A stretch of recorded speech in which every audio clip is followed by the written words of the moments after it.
नमस्कार मंडळी, आज आपण बनवणार आहोत विदर्भातील पारंपरिक आणि पौष्टिक सातू। विदर्भात पिढ्यानं पिढ्या बनवला जाणारा हा पदार्थ ऊर्जा, प्रथिने आणि फायबरचा उत्तम स्रोत आहे। लहान मुलांपासून ते ज्येष्ठांपर्यंत सर्वांसाठी हा अतिशय लाभदायक पदार्थ आहे।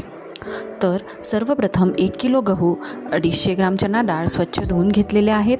गहू एका सुती कापडात 3-4 तास बांधून ठेवावे, त्यामुळे ते चांगले फुलतात। आणि चना डाळ फॅनखाली वाळवून घेतलेली आहे।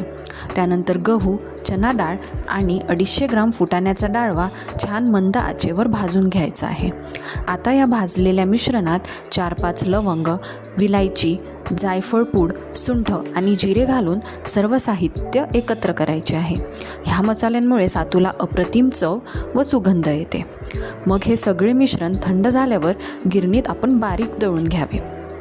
तयार झाले आहे आपले पारंपरिक सातू। तर सातू खाण्यासाठी एका वाटीत गूळ किंवा साखर घालून त्यात पाणी घालावे।